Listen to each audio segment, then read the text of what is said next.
Hey YouTube, welcome back to my channel. This is Chris Flynn, and in this video, I'll be sharing with you some of my favorite albums released by various artists, mostly rock or in that genre, similar genres, but it's all basically rock and roll, alt rock, if you will. But yeah, I'm going to be talking about my favorite albums released this year in 2021. Now, I know 2021 is far from over. As I record this, it is September 26th. There's still a lot more music to be released and a lot more to celebrate about the year. Um, but honestly, most of these albums are albums I wanted to do a review for when they were first released, kind of get on that momentum train and get views. But I was just too lazy to do it. Sorry about that. I'm gonna try to be better with that. So yeah, let's just dive right in. Starting back in January with Weezer releasing OK Human. That's the album name, OK Human. Kind of like OK Computer, which was released by Radiohead in 1997. OK Human is Weezer's Kid A, if you will, or OK Computer. Why would I call it Kid A when the title is clearly borrowing from OK Computer? But yeah, it's a good album. I like it. I like all the opening track, all my favorite songs. Grapes of Wrath, Ulu Gobi. The whole album is good. Um, and it's way better than Van Weezer, which was released later in 2021. Grapes of Wrath is probably my favorite song on the album. It's like just just a great throw your hands up and don't give a shit for a few minutes type deal. But yeah, it's Weezer's high production value album. You got like strings and pianos and different instruments that you wouldn't typically associate with Weezer, and it's pulled off pretty well. So yeah, I like this album. Moving on, Animal Collective released Crestone, which is an original score for a documentary film of the same name. And I did a little research, and the documentary is about a commune in Colorado, Crestone, Colorado, where a bunch of dudes and maybe some chicks. I don't know. I haven't seen the movie, although I'd like to. But yeah, a bunch of dudes just smoke weed and write rap songs, and then post them on the internet. And it's a little commune. It it sounds kind of cool, actually. How do I join? Sign me up. Weed and rap, and then. But yeah, it's actually a really good album. I listen to it like when I'm like laying in the bathtub at night. Um, and it'll take you there, as Animal Collective really does. It's good to listen to while high. um, it's very chill, but it's kind of calculated at the same time. Although it is very chill. And I like the album. I should listen to it more. Then you got No Effects, and the name of their album is Single Album. And this is like a big departure for No Effects because like the songs actually have like meanings, not just the typical fuck the government, fuck homophobia type stuff that you normally get from No Effects and with cheap rhymes and fast guitar and drums. You still have the fast guitar and drums, you still have the anthems, but you get songs like I like Fish in a Gun Barrel, talking about questioning whether these people that are shooting up schools are even sane, and where did they get the guns from, and were the people that sold them the guns sane. Grief Soto is a song about a friend of Fat Mike's and a friend of NoFX that you over OD'd. And then, of course, you got Linoleum, which is linoleum reworked for the uh, present day, and it's good. But yeah, these songs like have deep meaning. It's kind of a sad album in tone, so I don't like to listen to it too much. But I do like NoFX, always have, and this is a punk record, and it's pretty good for a punk record. No offense, punk rockers out there. Then you got The Offspring, Let the Bad Times Roll. This is the long-awaited follow-up, bounce back, re reunion of The Offspring. Their last album was released in like 2008 or something. No, I'm probably wrong about this. Probably like 2012 or something. But now we're in 2021, and they got this album. The lead single, which is also called "Let the Bad Times Roll," is pretty good. Um, but yeah, it's kind of a forgettable album. But The Offspring, they even rehashed one of their older songs called "Gone Away." They just turned into a piano ballad. I don't know why they couldn't write a new song. But whatever. It's an Offspring record, and I like the Offspring.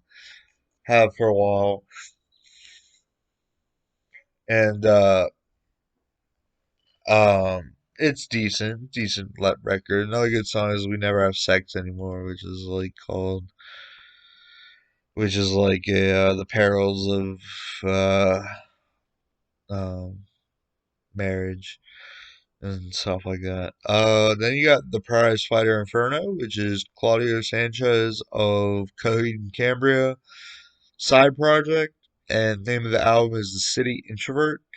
I first heard the Prize Fighter Inferno, gosh, I was like 2006 or 7 when they released My Brother's Blood Machine, which I didn't really like. This is way better than that album. I think it's just really well focused. It's got some good like kind of like R&B or hip hop vibes to it. Um, some electronica and stuff, and it's really good. It is surprise hit of the year for me. Yeah. So then you got Weezer, Van Weezer. Of course, this is their second album released in 2021. I don't think it's that good. I don't like the singles.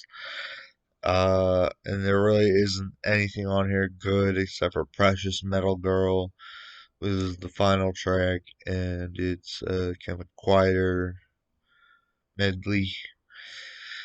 But yeah, I don't really like Van Weezer. And this Van Weezer is one of the few albums I actually reviewed on my channel this year. So if you want to hear more about it, go check out that video on my channel. And then we're moving into Gary Newman's Intruder. Gary Newman, of course, wrote the song Cars back in 19, I want to say 79, but I'm probably wrong. It feels wrong. But this album, Intruder, is brand new and it's great. It's got some really good electronic work. He's working with his buddy, um, producer whose name I can't remember, but they're a good team. They always make interesting music, and it's a great album. Solid listen, check it out. I know I reviewed it on my channel and didn't really like it, but as I listen to it more, I like it more and more. So don't watch that review. Just trust me now. It's good. Gary Newman, Intruder. Then you got Modest Mouse, The Golden Casket. Transmitting, receiving, the sun hasn't left, and never fuck a spider on the fly are the only songs, and fuck your acid trip are the only songs I like. I don't really care for the single We Are Between. Don't know what that even means, so that's probably why I didn't like it. This album is new, but it doesn't have the single, what is it called? what is it called? Ice Cream Party. Doesn't have Ice Cream Party on here, which is a good song that they released as a single, I think, last year. Um, thought it would be on this album, but it's not. And it could have used it. This is a shorter Modest Mouse album than typical. It's still full length, but it doesn't have like 17, 18 songs on it like all their other albums do. I think it has like 10 or 11, possibly 12. But yeah, it's okay. It's good to put on, blow off some stress. It's Modest Mouse. What do you want from them? It's a good album. Um, then you got Thrice. The name of the album is Horizons East, and this album is brilliant. Absolutely brilliant. Really captures the times, captures Dustin, who writes all the lyrics, captures his thoughts in a cohesive manner. But it's just a boring album to listen to. The guitar, Tepe Taranishi's guitar is uninspired. It's like they used up all their riffs that they could think of on previous albums, and now they're just kind of mailing it in, phoning it in. It's a boring album to listen to, unless you listen to the lyrics. But I just go on Genius and just read the lyrics. Don't need to listen to the album. But it's Thrice. I love Thrice. They're one of my favorite bands. But just wish there'd be some more riffy guitar work. Even in their later stuff, they still had riffs, albeit different tones, different styles, but than their early work. But they still had guitar-driven rock and roll. And this is just like the song "Scavengers," which was the first single, is just Tepe going like for the whole song. It's like one note. Is stupid. And it doesn't get better as it goes on.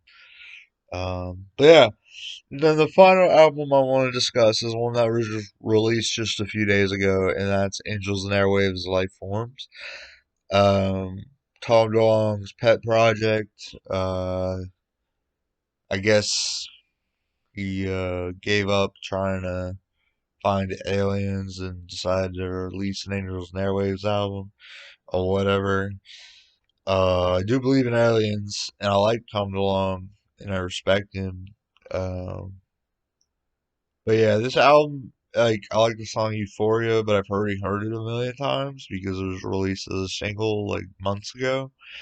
And then Spellbound was also a single, but it's a really good, catchy song. Rebel Girl, Restless Souls, Kiss and Tell. Oh, Fire in a Nameless Town. I like that song. It's actually a pretty cool, interesting song. With an interesting message. But yeah, most of this is just like you already heard it a million times because it was a single. They had like 10 singles and there's 10 songs on this album. Maybe not 10 singles, but you know what I mean. It's not bad. It's pretty good, and it's pretty good for an Angels and Airwaves album. But yeah, it's just the singles and filler. But yeah, check it out anyways. Definitely listen to Spellbound. And if you want hot girls and corsets and pantyhose and shit like that, watch their music videos.